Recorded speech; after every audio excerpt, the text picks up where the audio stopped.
doing, good people? This is the 8-Bit Animal. Okay, so we have come to the end of another summer of 8-Bit. And you may be wondering, what game could I pull out of my hat to cap off this third summer? Previously, I've done Super Mario Bros. 3. Last year, the final game was the original Super Mario Bros.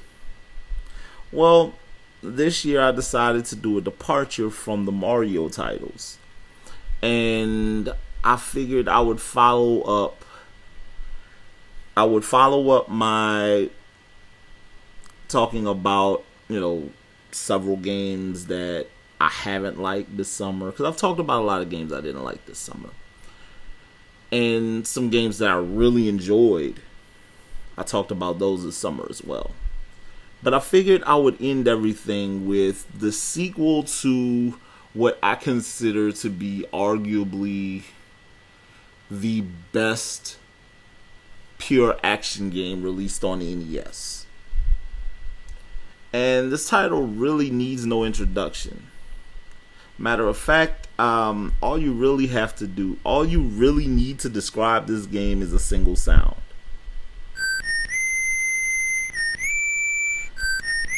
Yeah, that one. Today's game is the third, and what I always believed should have been the last of that original run of Mega Man games. I've always felt like there shouldn't have been 6 Mega Man games on the NES. There should have only been 3, and this should have been the final of the 3. This game is so well done. And it's hard to really compare the 3 original Mega Man titles, but this one and the second title are so well done that it's really hard to say which one is better. I say that the second is better strictly because of personal preference, but we'll get into all of that later.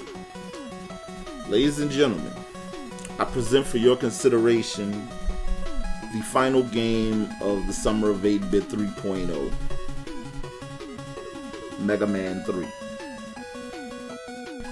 Okay, so Mega Man 3 begins with Dr. Wily and Dr. Light deciding to work together to put their past animosity, to put those to rest. And for Dr. Wily to put his evil-doing ways to rest. And for them to come together to build a peacekeeping robot.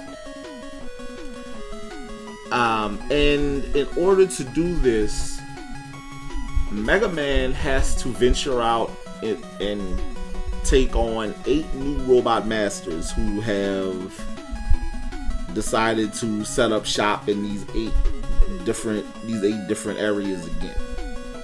Why this keeps happening, I never figured out how nobody ever noticed that these robots were leading armies into their cities or what have you. It never made sense to me why this never went unchecked. But anyway, so Mega Man ventures out to tackle these 8 robot masters and their respective armies. And along the way, he runs into this mysterious robot called Proto Man. And you always know when Proto Man's coming because of his signature whistle. Well, Proto Man sometimes attacks Mega Man almost, and not even in a way that would be final or what have you. Because after a few shots, you hit Proto Man enough times, he just disappears and clears the way for you to proceed on your way. Sometimes he doesn't even attack you. Sometimes he just stands there for a second and then clears the path for you to proceed. It was a really strange thing the first time I played it.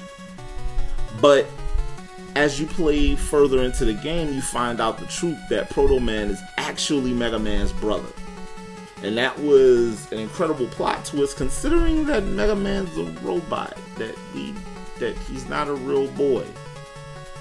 So, you know, we got a whole Pinocchio having a brother thing going on here.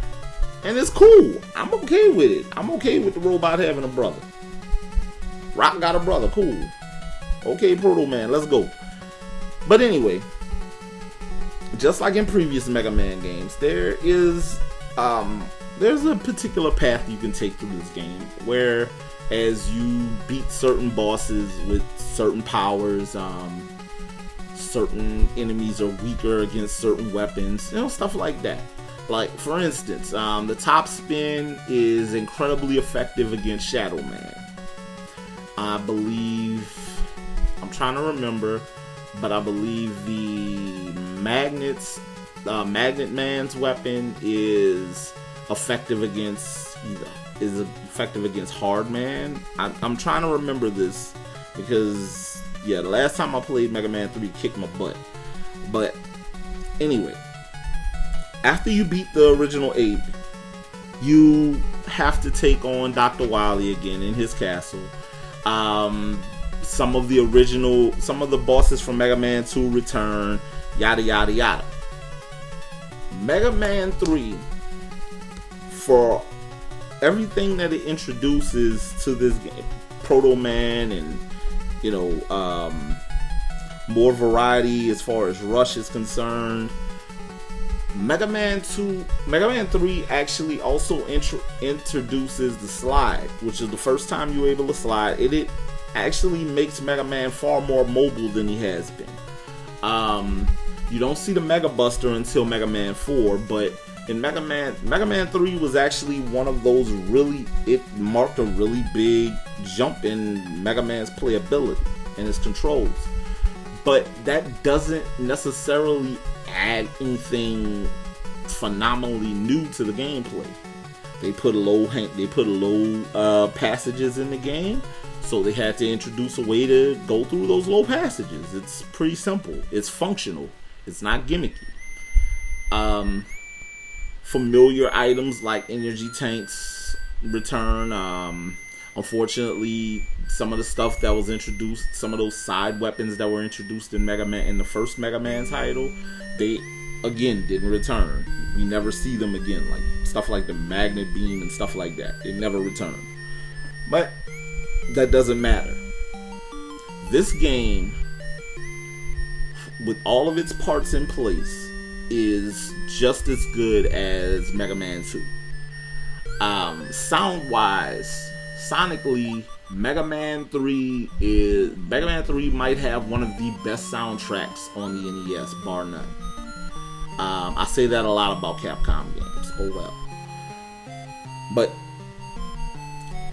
I still say that Mega Man 2 is a better game, personally, because I have more fond memories of Mega Man 2 than I have of Mega Man 3.